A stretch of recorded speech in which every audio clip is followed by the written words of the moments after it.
All right. Good morning, everyone. Welcome to Coffee and Cargo. Glad you're all able to make it here today. We have some good topics that we're going to go over.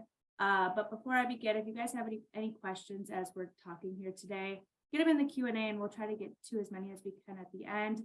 Otherwise, we'll reach out to you guys after. But to get started, we have some talking points that we'll go over today. So we'll talk about Chinese New Year. With that kind of just coming to an end, we'll talk about what we're seeing and any other train lane predictions, talk a little bit about Europe as well. And then we'll get into some blank sailings and what to be cautious of coming up here. And then kind of end with the benefits of outsourcing your logistics. So we'll just kind of touch on all of these points here today. But before we begin, I'll do some introductions. My name is Rachel. I work with the marketing team here. We have Justin, who is our vice president, works a lot in sales. And then Ben Schwingle is our international operations director. So the two of them are going to have some conversations about these here today. So I will hand it over to you guys. Perfect. Thanks, Rachel. Good morning, everyone. So yeah, the Chinese New Year is now over. And last time we were speaking, had our webinar, we had one of our partners on from China, and they were talking about the demand and how the exports out of China, the demand has been lower, and we didn't have that huge push right before Chinese New Year like we normally do. And therefore the rates kind of follow with that. The rates are pretty much back down to where they were pre-pandemic, if not lower on certain lanes. And since Chinese New Year has ended, but our partners discuss a lot with us about how some of the staff in the factories and stuff, they hadn't been home in 2-3 years because of the pandemic. And therefore, some of them are going to be out for a while longer. I feel like the demand is still low enough where they don't need all the factory workers there. But Ben, do you tell me a little bit more about what you're seeing here with our partners and what they're telling you and the demands and what they're expecting coming up? I agree with you, Justin. It's a slow return to work for many of the factory workers, partially because of the holiday and partially because the sentiment in Southeast Asia is that American consumers and European consumers too are not as optimistic about budgets and their finances for us this year. So they believe that U.S. importers are not buying at the same levels as before. They're maybe not placing as many purchase orders, or they're placing them farther out. So there's not an immediate resumption of factory work right after the Chinese New Year, as we historically have seen. Sure. Let's talk about that for a second too. So I understand that people aren't buying at the same levels that they were previously. However, inventory is still a little bit high, and people are starting and trying to figure that out. But when we speak to our customers, I don't think it's all doom and gloom. And the fact that inflation it's not where it needs to be, but it is tapering off to a certain extent, and unemployment isn't completely tanking. So I don't necessarily think that this is a forever situation. It's just a little bit slow right now. What are you thinking with this too? No, yeah. When we talk to our customers, it's not exactly the same message. Right. Many suppliers. I think we still have a lot of customers that know they need to be stocking shelves, and whether they have overstock the product that will move out from the distribution centers or not, they're enthusiastic about returning to that just-in-time Six Sigma, green, lean type of supply chain that they studied for. I know they're all thrown out the window for a couple of years there, but now we're back to it. So that's just an interpretation from the supplier side that we are right. Optimistic. On the other hand, it's business as it should have been. And I'm not saying that they're 100% wrong. They certainly aren't. We all know that inventory levels are quite high for certain products, but when you think about it too, there are products like, think of toys and stuff like that, which is a huge import. Unfortunately, our kids don't want toys that were from last year. They want the toys that are coming out this year that represent the new movies and shows and all that kind of stuff. And there's a lot of products like that, whether it's textiles, your clothes and stuff, where there are certain trends where people still want the newest, latest, and greatest. And so certain things, those inventories, I think are while they might be on high levels, I know some of our customers talking about it where they have to sell some of the older stuff more on a fire sale. And then there's certain products where it doesn't necessarily matter which year it is, and it's the same thing each year over year. So it's not as important. But there is still a demand for certain products, and we are seeing certain stuff still moving. Again, maybe not to the same levels, but and hopefully if inflation continues to lower and lower, and we can get back on track as to where we are, is what I think. Something I hadn't considered, we mentioned that, is that maybe our sample size is too small. We're talking a lot to Chinese suppliers, but there was a movement about 3-4 years ago to find vendors from Vietnam, Malaysia, and invest in that infrastructure there. And now it's been long enough for them to get up off the ground, producing at a level that rivals Chinese factories. So it's maybe a small impact that'll grow. The Chinese factories are losing market share to those Vietnamese and Malaysian type of factories. Sure. Now let's talk for a moment here about the rates. I've already mentioned that they've dropped to the pre-pandemic, and if not lower in certain areas. And I know this is a little bit more your area than mine, but I do see the rates coming across here, and it appears that it has, for the most part, leveled off. I don't see significant changes every 14, 15 days like we used to. Can you elaborate on that and what you're actually seeing when you're evaluating and looking at the numbers? Right. There are low rates. There's certain lanes that have particularly low rates, and it'd be irresponsible of me to say that across the board, Trans-Pacific is as low as before. Some places Sure. it is. And there's other trade lanes we have to discuss too, because it's not like shipping across the whole world has suddenly dropped to 1/10 of what it was. That's just one particular scenario from the Trans-Pacific last year. However, we are expecting to have normal annual cycles where we'll have low rates here through the spring, hit around July, slow, steady growth rates, and then go through its Chinese New Year the pre-holiday rush where the rates jump up again. Right. It's too far out to tell exactly what the heck's going to happen come summertime, and where people are going to be in the buying habits for that. I know a lot of the larger importers, they're trying to predict that right now. I get that, but I think it's a little bit too difficult to tell as to where we're all sitting at that point in time, and where we're sitting at certainly with the freight rates at that point. So let's touch for 1 second here. Ben, we were talking earlier in the week about rates out of Europe. Rates out of Europe are still quite high. They've come down since the height, I guess you would say, or the peak. However, they are nowhere near where they were before. So what do you think about that? And where do you think that's sitting at the moment? It has. You see it. I heard from the customers that everyone's getting aggressive with pricing as it comes down, but we're still floating at a level that's 2 or 3 times higher than it was pre-COVID on the transatlantic. So there's still room to come down there. However, there's quite a bit of demand. And I think we'll get to in the last point there with the currency value change with the euro to the dollar. There's more containers available because the European buyers are not buying from China, just like we're not. Those record levels again allows more container availability and vessel space on the transatlantic. Rates from the Mediterranean, the US similarly are coming down.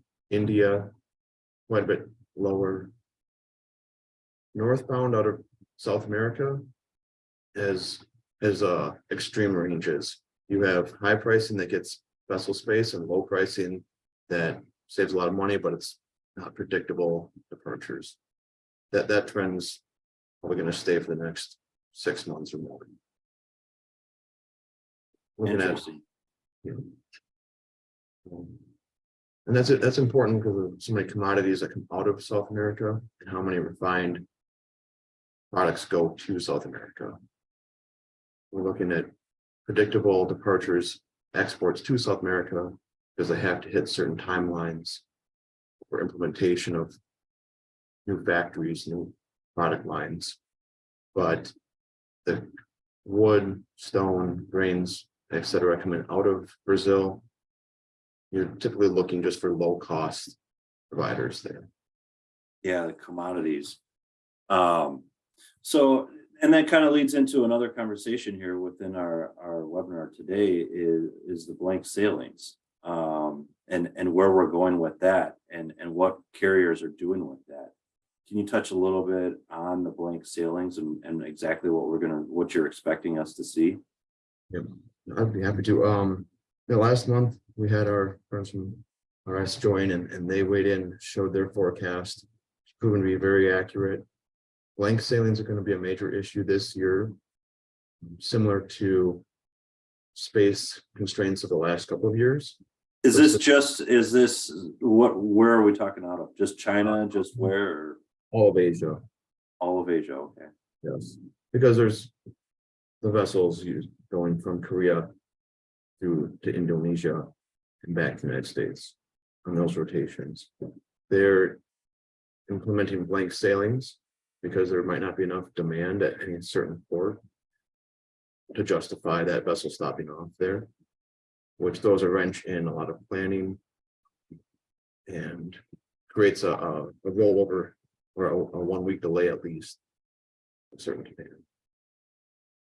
So when we say right here, it says blank sailings 1 to 2 weeks in advance. Can you elaborate on what in advance means? And by that, I mean, if our customer, if we're sitting here, we make a booking for someone, are we going to tell them in advance that, hey, this might sit here for 3 weeks? Or is it, what do you mean by that? Okay. As I've mentioned, the carriers are announcing blank sailings or they're implementing them. They're using their forecasts and usually come to the conclusion that they have to skip a port of call 1 or 2 weeks in advance of that intended date when it would load your container. Well, bookings are placed about that far in advance or farther. So it's important that our counterparts are speaking with the factories, making that booking in advance, and then watching the intended schedule suddenly becomes a blank sailing jockey to another carrier, another vessel, so that the departure date is very similar to the original intended one, but with a different container and different ship. Which can also bring in a slightly different rate. It is. But the range on the Trans-Pacific is pretty small compared to 6 months or more ago. Sure. Yeah, I get it. I guess what I'm saying is for the importers, I'm trying to prepare them of exactly what this is going to look like. So they have a booking and then we can tell them, hey, this will depart around. And I don't think we're going to be able to say it's going to be exactly this date. If it stays with that carrier, it's going to be pretty close. However, if we have to jockey it, move to a different carrier, it should still depart, within a reasonable amount of time if your logistics provider is doing a good job for you. And that rate might be slightly different. Right, I'm thinking slightly is $50 to $250 in the range. Yep. Yeah, exactly. A week delay. So it's just something that the importers, I think that it takes further communication with us to them so they're aware of what's going on and we're able to handle it for them. And we were also talking about something else before, and the RFQs and stuff, and I'll let you touch on some of the RFQs, but a lot of the BCOs, so the guys that have direct contracts with the carriers here, pre-pandemic, that's really all they did was work with the carriers. They went directly to them. And now we have plenty of customers that are BCOs that go direct to carriers, but they still, while it might not be a large portion of their freight that they give to us or other NVOs, they still kind of keep us in their back pocket. And it's not necessarily because of rates, but it is just because of the vulnerability that they felt during the pandemic, and they're trying to avoid that moving forward. So this blank sailing thing goes hand in hand with that too. Whereas if they have direct contracts with, say, 2 steamship lines, and they aren't able to match up those pairings and those dates with what they need, you know, that's where I think some MVOs might see a little bit more work from the BCOs that typically go direct to the carriers. I agree.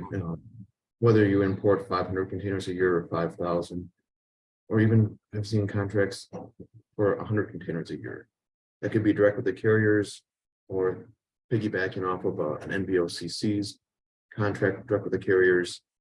If you're that named account price and you're working with one specific carrier lane, you're vulnerable to these rolled sailings, and you're vulnerable to a lower priority when it comes time to bump containers. The spot market container, if it's earning the carrier a little bit more, will take priority and might bump that named account container off that vessel to the next week. And I think that's where that point there about the blank sailings can cause a delay of like 1 to 2 weeks.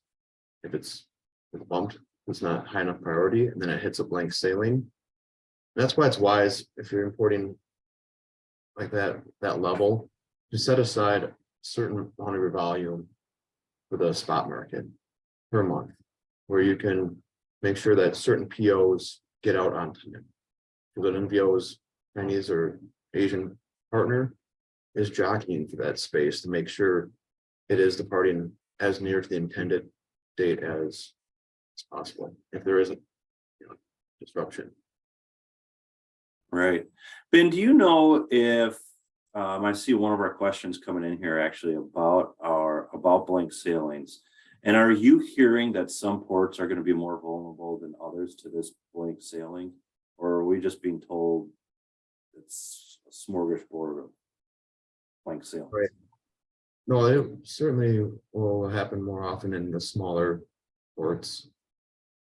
We can speak directly to anyone afterwards about what that is and what that looks like for their suppliers, but I'm hesitating to label them. I don't want to give anyone.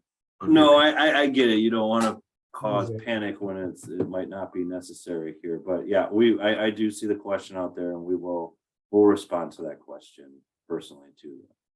Also, inland Chinese ports up the Yangtze River. I think I just want to take a moment, Justin, to talk with you about this.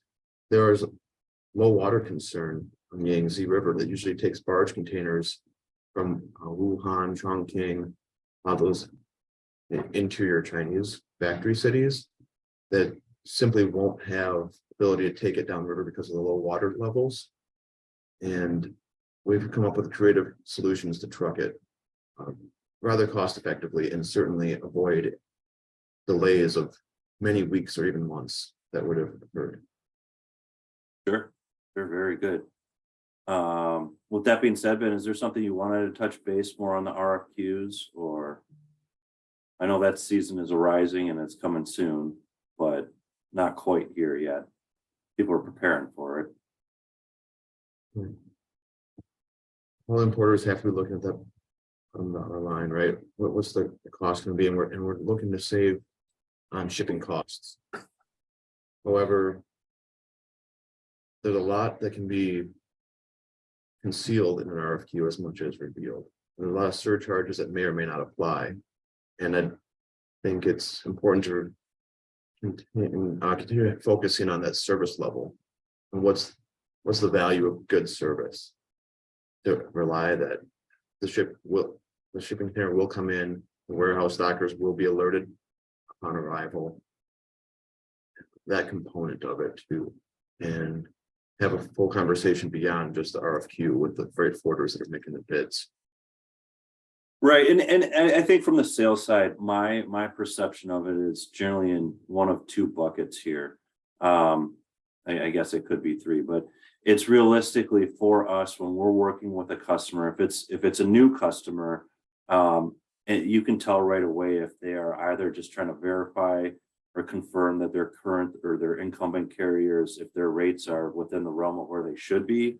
A lot of those people give you very little time and they don't really discuss a whole lot. And the odds of them actually going out to find partners for different lanes and find different solutions are pretty slim. But then you have other ones where they will sit down and they do discuss with you.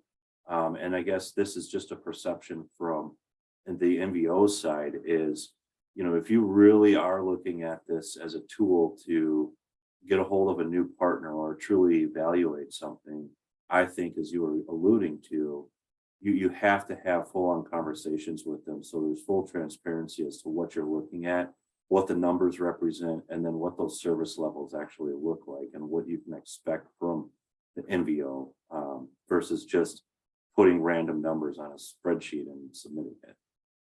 Yep, it's well said. I agree with you. All right, Rachel, what do we have up next here? Benefits. Ben, I'll let you start taking this away. Yeah, that's kind of what you were just saying, that not every company can justify having their own logistics department, or even when they do, they can't justify the direct contracts with the carriers and the trucking companies, in-house customs brokerage.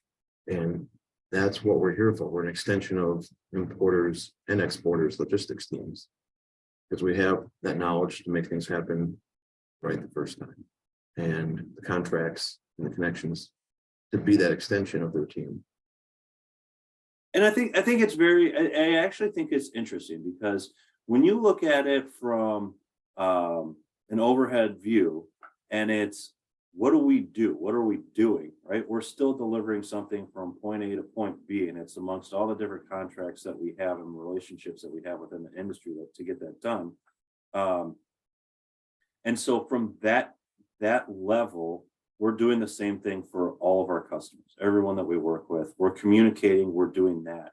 But it really takes that conversation and to get inside and understand what our customers are looking for and where those links are and that unique situation of what we can do for them.